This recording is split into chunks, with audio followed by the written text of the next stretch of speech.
Welcome to Reading Inspires by Reading is Fundamental. I'm your host, Dr. Erin Bailey. This podcast celebrates the power of books and the joy of reading.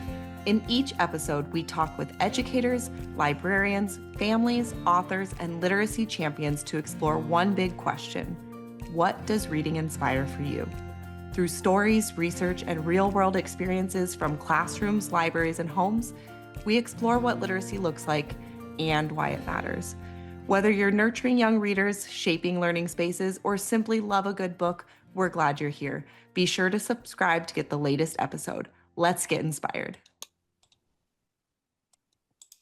Welcome. Today I'm joined by Spencer Russell, the founder of Toddlers Can Read. Spencer and I have known each other for a little while. We've collaborated on different things, but currently we've been collaborating on bringing family tip videos to Reading is Fundamental's ebook platform, Skyberry. So welcome, Spencer. Glad to have you. Thank you. Great to be here. Let's start off with your story, especially for those who are still getting to know you. You've often shared that you were a struggling reader in your own classroom before you became a teacher, and then a literacy advocate, and then founder of Toddlers Can Read. Can you tell us about your journey and how your experiences shaped who you are today? Of course. I started off as a kid who really struggled with reading and didn't like reading. I remember oftentimes in first grade, which was my first official year of school, we'd get spelling tests and spelling homework, and I would just cry. I just looked at the paper. It was too hard. It was too challenging. And I remember just sitting on the steps and crying and having my mom come over and try and tell me it was going to be okay. And I think a lot of parents are in this boat now. I have a lot of people who reach out to me whose kids are struggling, and they do their best to encourage the kid and to tell them that it's going to be okay and that they can do it.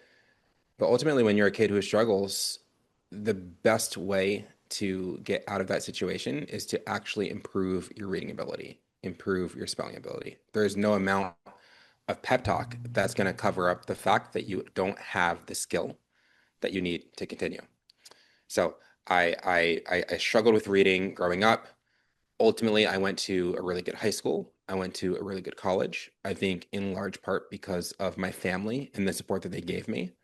And after that, became a teacher where I helped a lot of other kids who also struggled with reading, working in a low income area where a lot of our kids have been historically underserved.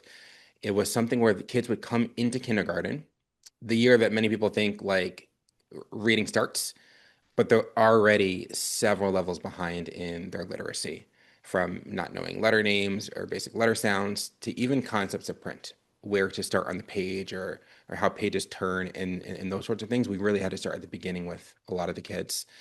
And a lot of that work is the reason why I've started and why I do my work with Toddlers Can Read today. I've realized that parents are the missing key in a lot of cases to kids being able to read. Eventually, in my teaching career, I was able to loop parents in through home visits, through parent workshops at the school, invite them into the process, trying to educate them on how to support their kids, learn what they were already doing to support their kids at home, and really start to build the reading skill in my students. And by the time I left the classroom, I understood that, there's a lot of kids who come in a similar position to me who don't have the basic skills they need. And as a teacher, you can impact a kid in a lot of ways, but there's only so much you can do. There's only so far that your work can get. You're only with them for 9 months of the year before they move on. So I believe that it's parents who are the most powerful, yet the least utilized tool that we have in this fight against illiteracy. And if we can bring parents in the process, if we can educate them, regardless of what their educational background is, but if we can help parents understand, here's how you support your kid at home, then the kid can make a lot more progress than trying to work on it alone as the teacher. Yeah, I love that so much about empowering parents and families. And I think it starts from a couple things. Your belief that every parent wants what's best for their children, right? Because there's some educators out there that they don't fundamentally believe that yet. But starting with the belief that all families want to do well for their children, want to help prepare them to read. They maybe just don't have the tools to be able to do so. And then to your second point, we can build on things that they are already doing. We do this with students too, right? Asset base. We start with what are you already doing well, and then build on that rather than telling them all the things that they're doing wrong. Yeah. And to add to that, there are some educators who I think believe parents want what's best for their kids, but they don't believe that parents are actually capable of delivering it. Mm, And if I can talk about the science of reading community specifically, I think there's a lot of people who've gotten a lot of education and know a lot of things and have forgotten that at some point they didn't know it. They had to learn it, they had to be taught it. And they possess all this knowledge that they think is special and unique to them without also understanding that the same way they learned it, a parent can learn it too. And I think there's this very pervasive kind of leave it to me that we hear from experts, this leave it to me that we hear from schools and from teachers. I'm the expert. I know how to map this word exactly, or I know the exact language of origin and the implications for what sound that these two letters are going to make. But in reality, I believe that anything that I learned, a parent can learn too. I've learned a lot about teaching. I've learned a lot about reading. None of it is special to me. None of it was something that Spencer was born with. I haven't learned it because I have a high IQ. I learned it because somewhere along the road, someone believed in me and taught it to me. And even if you believe parents have their kids' best interests at heart, it doesn't necessarily mean that you believe that parents are capable. And I think that that second mm. jump is one that more people need to make. And we need to stop holding our knowledge as being like this incredible thing that is inaccessible to anyone who doesn't have our specific degree or our specific background, and start to understand like our knowledge was taught to us so we can teach it to someone else. And that's a big part of my mission, is not to sound like I'm smart, not to sound like I'm important, not to sound like I have this knowledge that's like impossible, but just let people know, hey, there's a really simple way to teach kids to read. I've learned it. You can learn it too. And you can actually do it much better than I can because you have more time with your kids. You know your kids better. You can customize it. You can be more consistent. Like there's all these advantages that parents have outside of just wanting the best for their kid. I think parents can actually give the best to their kid. Yeah, I had that, my background is in literacy, of course, but I had that realization about a year ago when my daughter was 4 and I was reading aloud to her. And I did some things like, I pointed to the title, read the title out, and said, which word do you think is this in the title? And she pointed to it because she knew the beginning letter and sound. And then I asked her, what do you think this book's going to be about? And we looked at the pictures together. And then I had this kind of aha moment where nothing I was doing was truly exceptional, right? It's just that I knew to do those things. And I think that's what you're describing is that truly anybody can teach reading. You just need to learn how to do it. And like you said, I don't think you walked in as a first year kindergarten teacher knowing everything about teaching reading either. Right. And I think something the field gets wrong, the field meaning science of reading and the reading community, experts who study it, is we think about like the science of reading in isolation and what the ideal reading lesson would be. We get very, very technical about all the different components of reading, but we don't think about like the reality of a kid's situation, which I think is very important.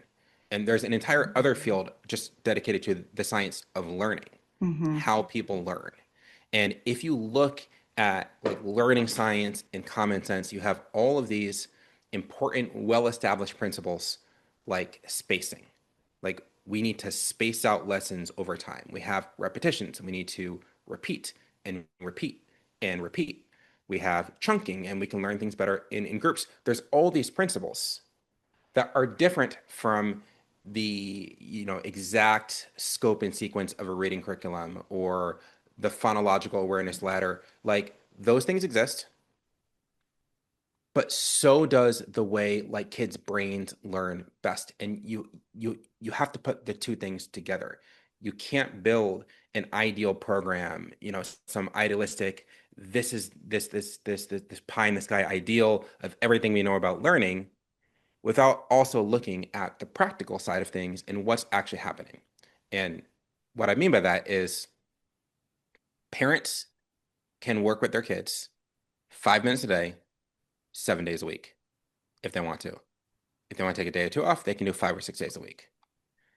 That 5 minutes a day, even if the lesson is not perfect, is going to beat one tutoring session that is just totally, exactly what we know about reading science today. You get an Orton Gillingham trained tutor, 45 minutes with a kid. They're doing every single thing textbook according to the research. That one 45-minute session is not going to beat the parent doing 5 minutes a day.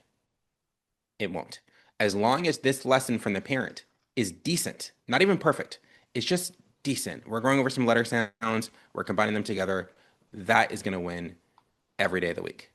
And it it feels like to me like there's this kind of parallel to like fitness. And I do a lot of workout analogies, so if this like does not make sense, kill it. But like we generally know how to be in shape. There's exercise, eating well, sleeping well, drinking water. I mean, there's some other things, but that's the kind of core component.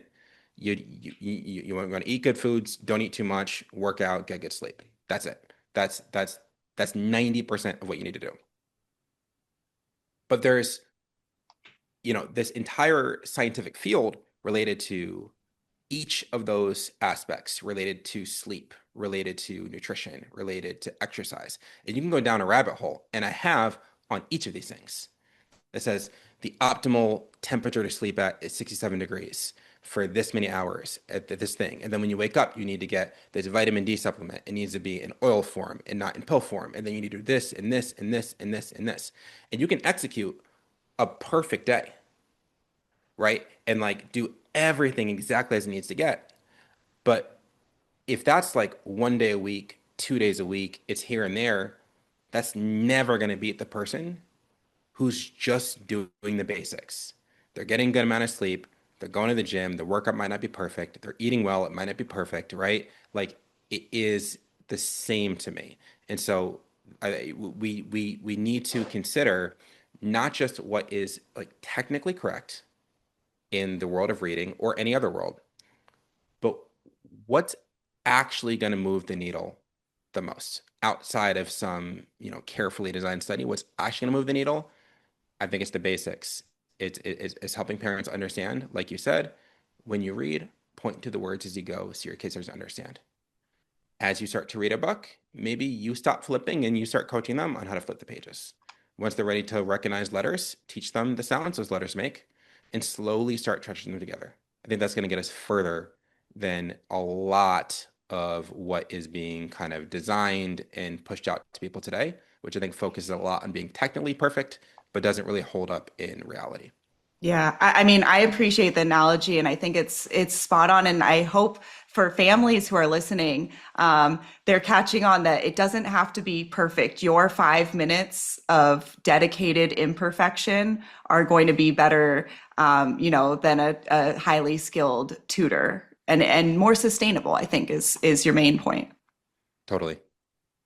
Okay, so let's shift to screen time because it's something that you and I have bonded over. We both have very young children, and screen time is a concern for you and I, as well as many families today. And you've been outspoken about the importance of intentional technology use with young children. How can parents distinguish between what we consider passive screen time and more digital experiences that are going to actually support their literacy development? It's a great question. I heard someone recently describe it to me through the lens of how a child reacts when you take the screen away. Mm. And it's not perfect, but it's simple. And if you pull the tablet away or the screen away, and the kid is able to just kind of accept it and keep moving, that's a good indication that that screen time was not overstimulating, addictive, all those sorts of negative things that can happen. Uh, But if you pull it away and you've got the tantrum and the reaction and the kid can't separate themselves from what they were receiving, it's probably a little bit too stimulating or maybe the wrong thing to put in front of them. And I want to caveat and be clear up front, every kid is different, every brain is different.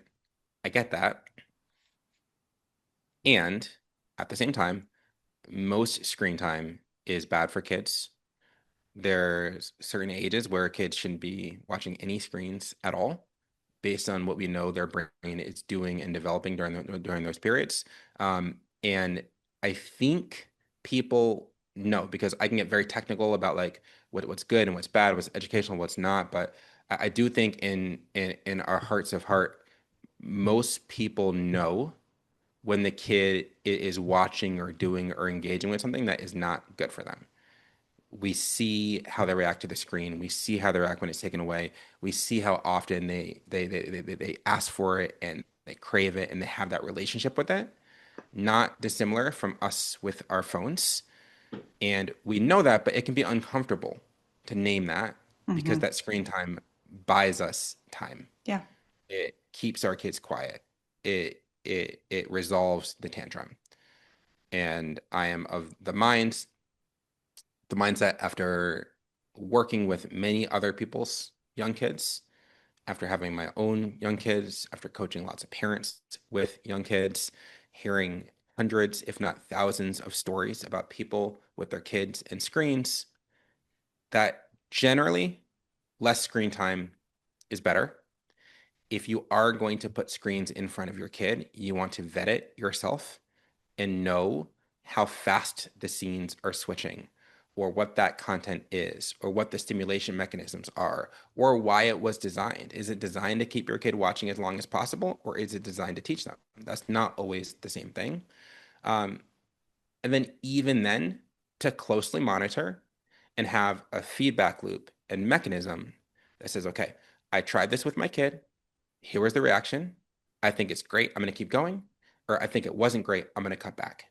And it's going to be the same relationship that we have with them throughout their entire life as they move from TV to tablet to phone to whatever the technology of the future is, being able to see how are they reacting, how are they responding, does this feel appropriate or inappropriate, and then what do I need to do as the parent as a result of that. I think the two big tips that I took from that were about how fast are the scenes switching. I don't think many parents probably catch on to that. I would also add in like how high contrast the colors are. Like, are they just these like bright colors and fast scenes that are just like constantly moving, and it creates this addictive behavior for children. And also that if you take it away, what's their reaction? I'm wondering what advice you have for families who they already went down the screen rabbit hole. They're not, let's say you have a family that they've given their child a iPhone every single time they've gone to the grocery store, and they're, just tuned into it, and they're, to name it, they're afraid now because now if I go to the grocery store and I don't give my child the iPhone or iPad or whatever it is, they're going to have a tantrum. I mean, where should they start? They should take it away completely. There's no two ways about it. Unequivocally, if your kid has an issue with screens, you take it away altogether.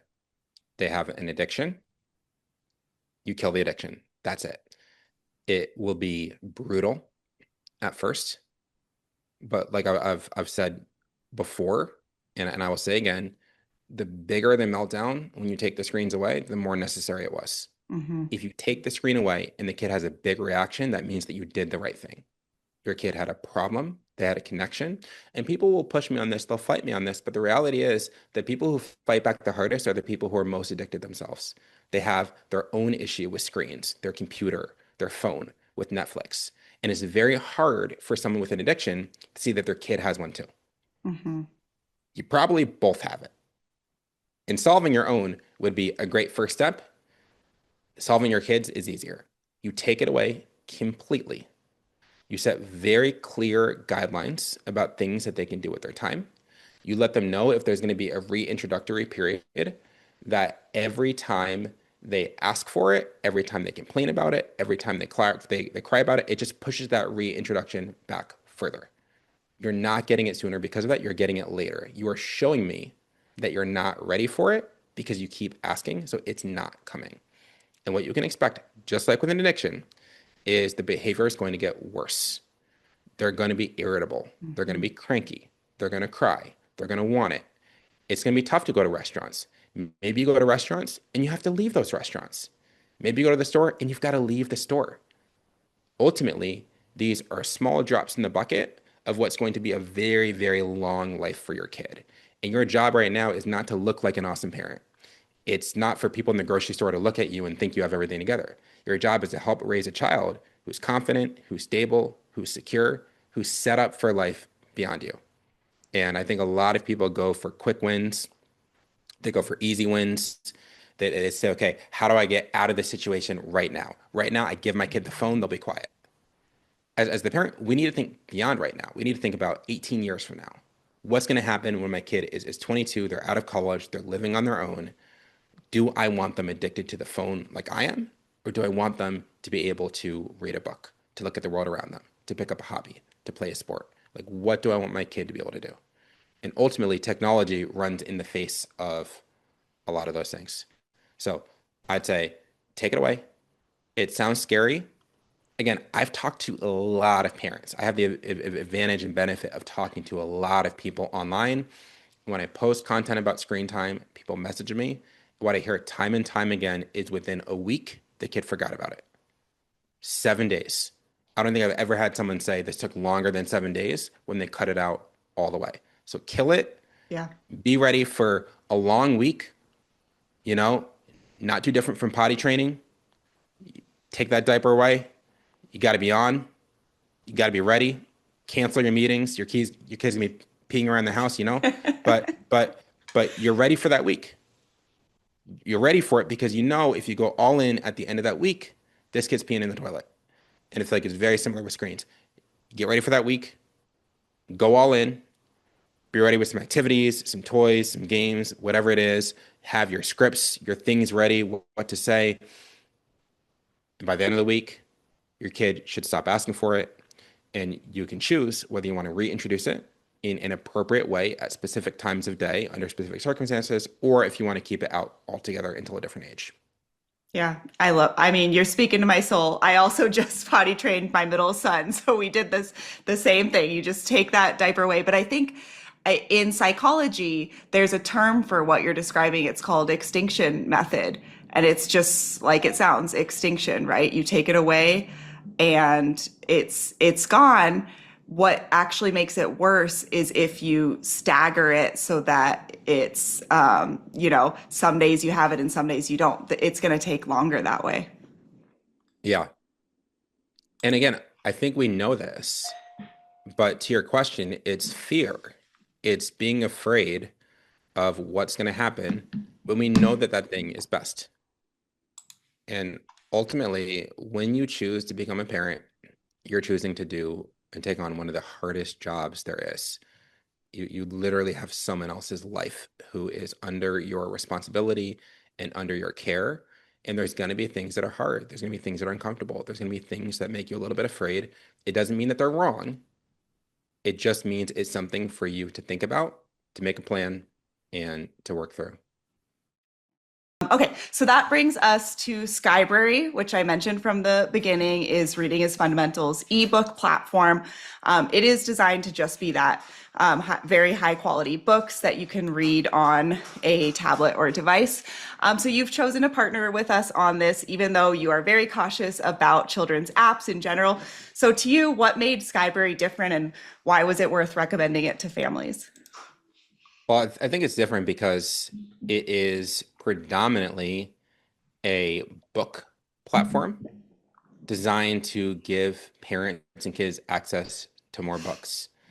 And that sounds simple, but a lot of the educational, quote unquote, educational resources for kids are designed to keep them focused on the screen. The education, I believe, is secondary. to how can we capture their attention? How can we keep them watching and engaging and interacting? And with Skyberry, it delivers parents and kids with really, really good books. It's not focused on capturing your kids' attention. In fact, one of our first conversations when I was learning more, you shared that it was intentionally designed not to do those things, which meant a lot to me as a parent and someone who works with young kids. Um, and the second reason is the educational component. From what already exists in Skyberry to some of the videos that we were able to create together, being able to also educate parents on how to read books aloud with their kids, I think makes this very different from a lot of the other screen time that kids might have.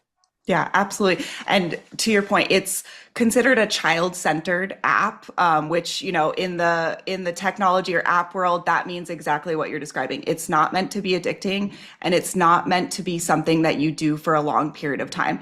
Just the same way that families typically sit down with their child and depending on their age, maybe read one or two books, 5, 10, 20 minutes. That's the same way Skyberry is intended. You sit down either with your child, or it does have a read to me feature. If your child's able to read on their own, they can read on their own. But you read one, two, a few books, and then you close the app and you move on with your day. You go outside, you ride a bike, you do some dramatic play. It's a reading app.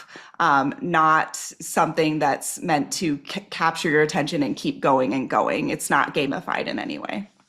Totally. Yeah, and I think that's important. There are more and more reading apps, in quotes, coming out right now that I think are like AI powered, and it's becoming easier and easier to kind of generate stories and books. But it doesn't mean the books are good, and it doesn't mean that the actual screen time you're putting in front of your kid is good. And I've had to think about this a lot because I have a business and a company that's focused on helping people teach their kids how to read. And I now have a lot of competitors who are like online digital reading programs. And where I've landed on it personally is like as a parent, there's no amount of instruction that will justify my kids getting addicted to screens. Like no matter how good it is. If there's some reading program that's 10 times better than Toddlers Can Read, it gets kids reading instantly.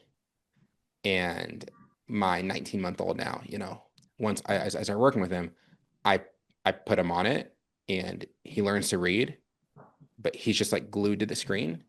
To me, that's not worth it. I would rather have a kid who can't read, who has a healthy relationship with the world around him, and just take my time teaching him. And that's casting these programs in the best possible light, saying that they're infinitely effective. Most of them aren't. So where I land on apps, where I land on Skyberry, is my focus first and foremost is on the kind and the type of screens that we're putting in front of kids, and making sure that it is non-addictive. It feels safe. My focus secondarily is on the educational component and what the kid is learning and kind of gleaning and gaining from it. And I feel like Skyberry checks both of those boxes, which makes it a good fit for me, where I don't typically recommend or promote technology generally. Yeah, yeah, and we're completely on the same page there. And that's what I appreciate about the videos that you created for Skyberry. So for listeners, and we'll be sure to link all of this below in the show notes. Spencer has created some custom videos for Skyberry that give families read aloud tips.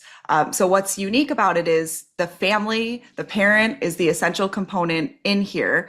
Skyberry will not teach your child how to read, but through watching the tip videos, you will learn some great tips on how to read aloud to your child, how to read aloud with your child that will build their skills, set up a strong foundation for them.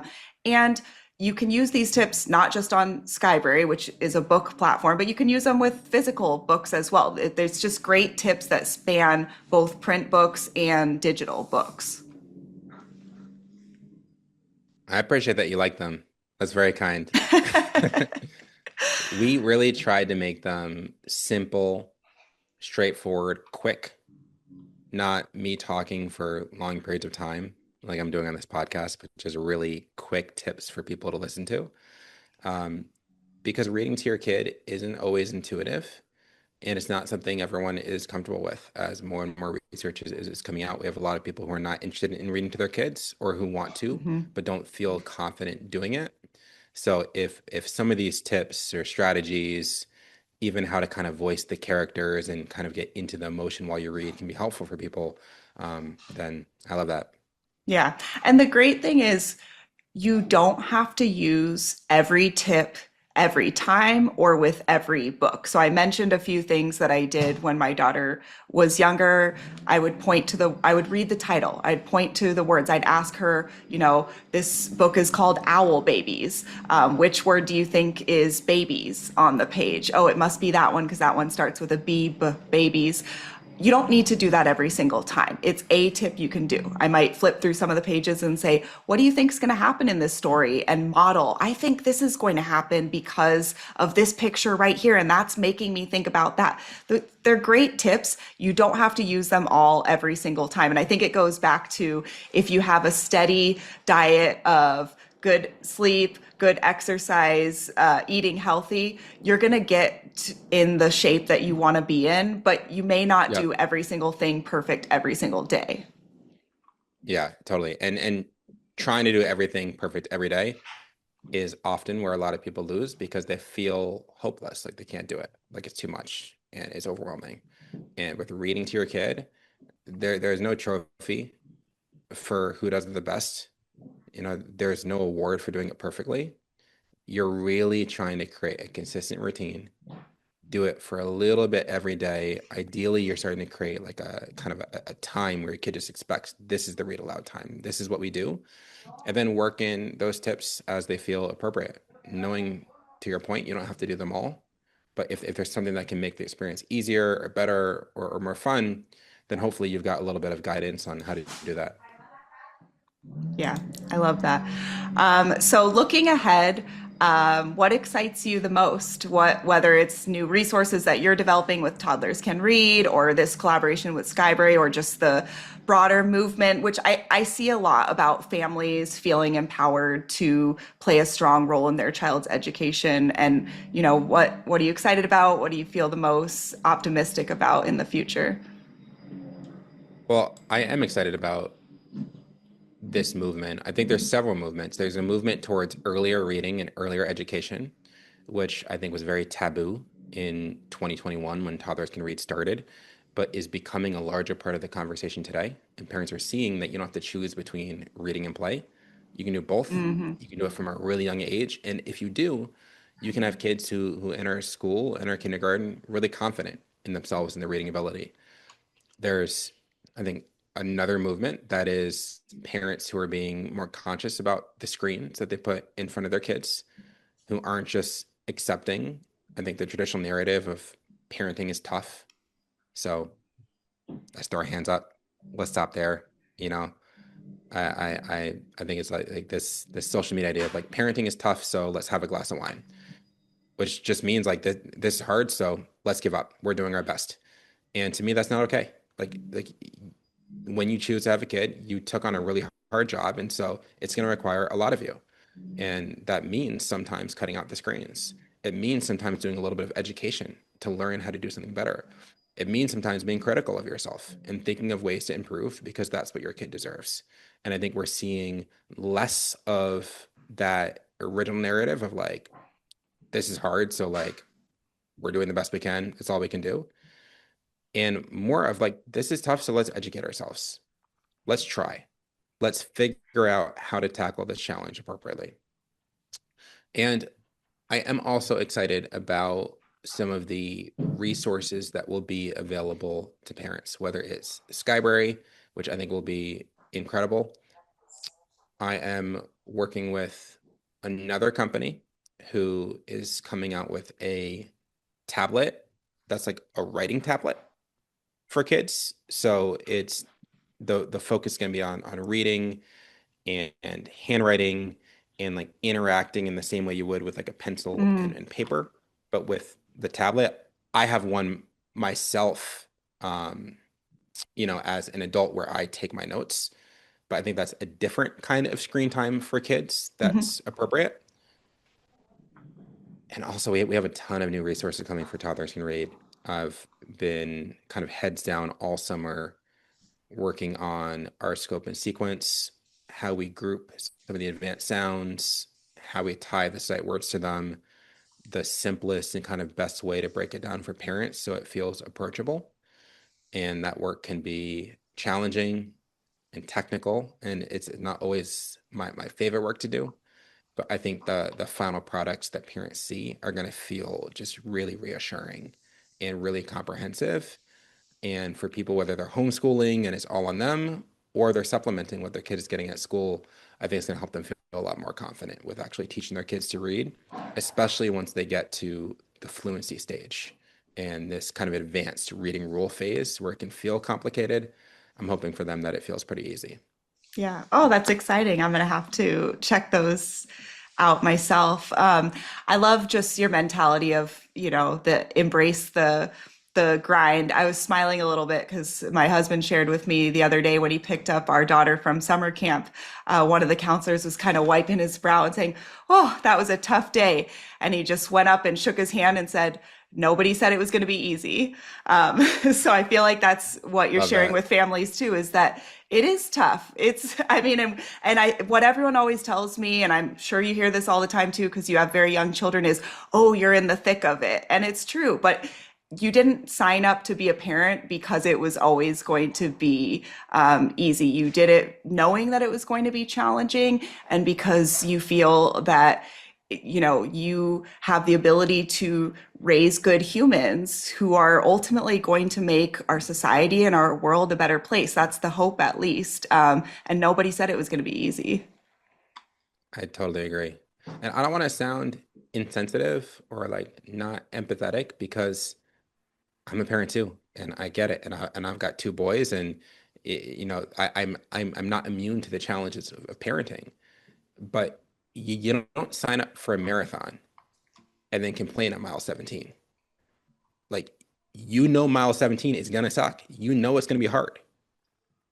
At the end of the 26, there's something positive on the other side of you. You're gonna celebrate and enjoy it, and you're gonna have those wins along the way. But when you enter something challenging, you just kind of know it's going to be challenging. And you can say, oh, this race is going to be really hard, so let me just like give up and walk. Or you can say, let me train. I'm going to do something hard, so let me figure out how I need to eat. Let me figure out how I need to sleep. Let me figure out how I need to run. Let me figure out how to do rest days and recovery days. And I think in a lot of ways parenting is that marathon. I have an 8-year-old and a 19-month-old, and I've never raised a third grader or fourth grader or fifth grader or a teenager or a high schooler. I've never put a kid through college. I've never done these things. Um, and there's only so much that teaching kindergarten and first grade teaches you about life. I didn't know how to take care of babies, you know? So I can look at it and say, wow, this is like really hard. Let's just like do our best. Or I can say, you know what? Let me learn, let me train, let me get ready, let me prepare myself. I know this is going to be hard, so let me try and put myself in the best position to succeed. And I don't always do well. A lot of days I fail. A lot of days I need to be better.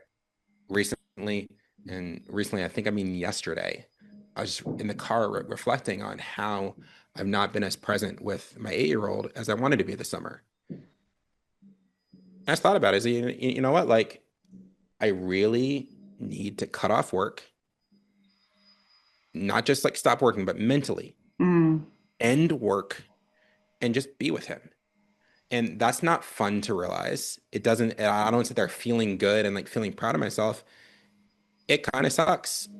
And I'm kind of disappointed in myself. And then I use that to try and be better.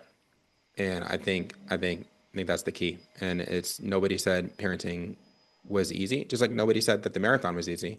But I think specifically because it's hard, it means that we ask ourselves to give the best of ourselves and we try to rise to that challenge. Yeah, yeah. And find the joy in it too. Possibly the biggest challenge is finding joy in those challenging moments, but that's what we're here to do.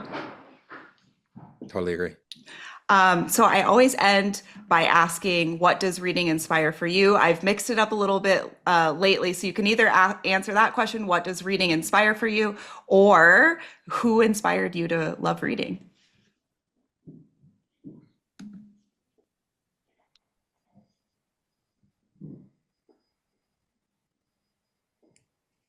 I don't know if I love reading. I think it's a complicated question for me. I decided recently, after Toddlers Can Read, 2022, that I was going to be a reader. I didn't associate with being a reader my entire life. I read because I needed to. I read because it was required from high Mm-hmm. school and college and teachers. But starting this business was challenging. And to the previous point about what you do when things are challenging, I realized I needed to learn a lot more. I needed to learn about finance. I needed to learn about business. I needed to learn about strategy. And so I started reading books. And I just found that there was so much insight and knowledge. And when I read it in a book, it was different than watching it in a video. Mm-hmm. It it it stayed with me in a different way and it inspired me in a different way. My days are different when I start them with reading versus when I don't. And I think in that way, there's a love and there's an appreciation for what reading gives me on a day-to-day level.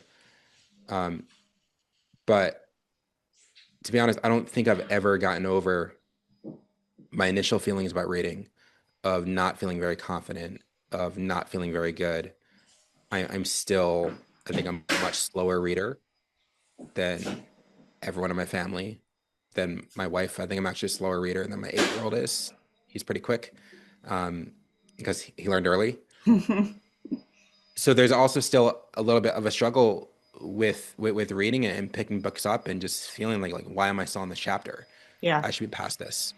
Um, and uh, I hope everyone builds a love of reading. I hope that that question is simpler for some people to answer. But for me, more than anything, I think it is an appreciation for reading, for being able to do it, for having that skill. Um, and it's still something I'm actively trying to improve, actively trying to make a larger part of my days. Um, and it's just been very, very helpful for me in kind of building and growing my business, and then also in some self-improvement stuff too. Yeah.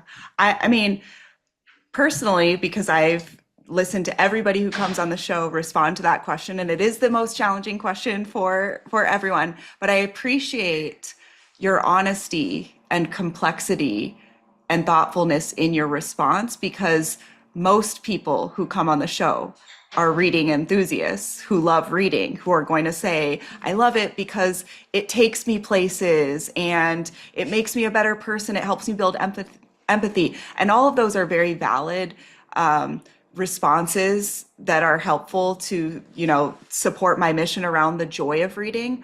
But what I appreciate about what you just shared is that it's challenging. And to back to the point I said earlier, there is joy in challenge. Like, joy is actually a very complex emotion where you can find joy in even those moments of rigor and challenge, because to your point, you may not love it, but you value it. And that's important Yeah, too. totally. I think that's a better way to put it. My wife loves reading. She was a great reader growing up. My 8-year-old loves reading. I taught him to read when he was 2. He's dialed in. I think sometimes our childhood just stays with us, and those kind of fundamental experiences are tough to shake. And I know a lot of people who are adults who don't love reading. I know a lot of people who can't read.